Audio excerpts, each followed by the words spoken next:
Watch and burn. Hey everyone, so today I want to discuss a movie that I have been obsessed with since I saw it back in the 90s, and that is Oliver Stone's most expensive student film ever made, and that is, I think it's 1994's Natural Born Killers, starring Woody Harrelson and Juliette Lewis and Tom Sizemore and Robert Downey Jr. before Tony Stark wrecked his career. I always quote to people, I always say it like, Robert Downey Jr. used to be Wayne Gale, and now he's just Tony Stark, and how sad that is. Because the character he plays in this, Wayne Gale, it's like one of the best supporting characters that I've ever seen in a film, let alone one of the best supporting characters that I've ever seen in a film this crazy. It seems like every single person that Oliver Stone cast in this film sort of has a history of violence in them.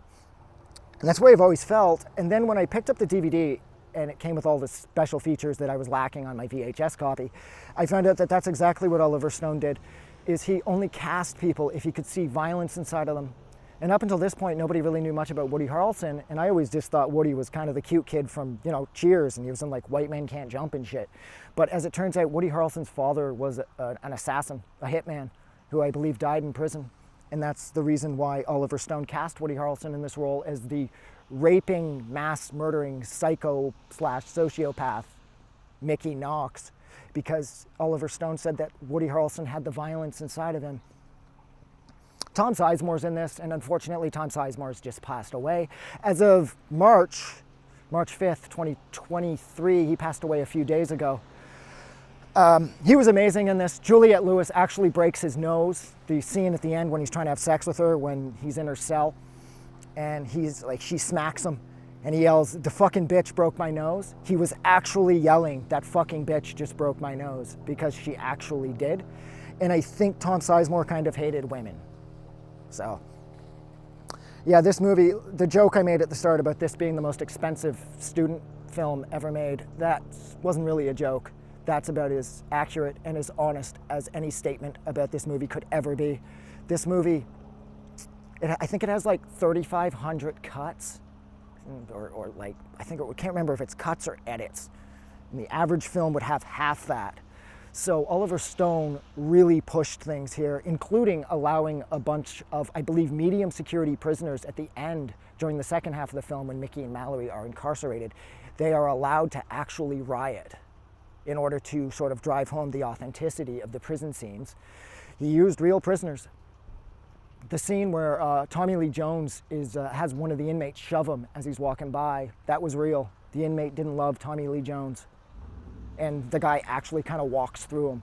And Tommy Lee Jones, being the consummate professional that he is, he just continues to stay completely in character as the completely out of control warden of the rioting prison that Mickey and Mallory caused near the end of the movie that allows them to escape.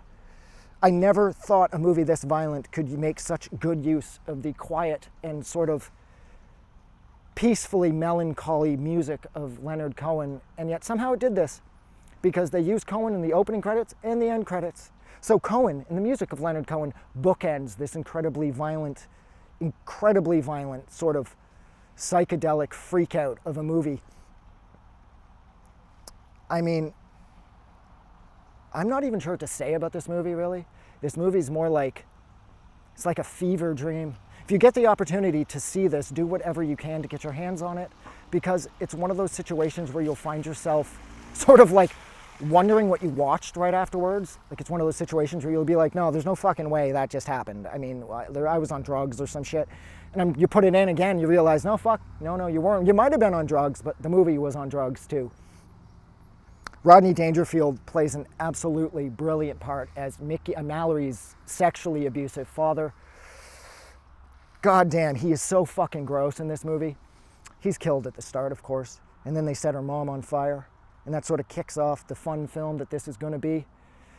The only issue I took with this was the fact that Mickey would occasionally pick up what he referred to as a hostage, which was just a woman for him to rape and kill.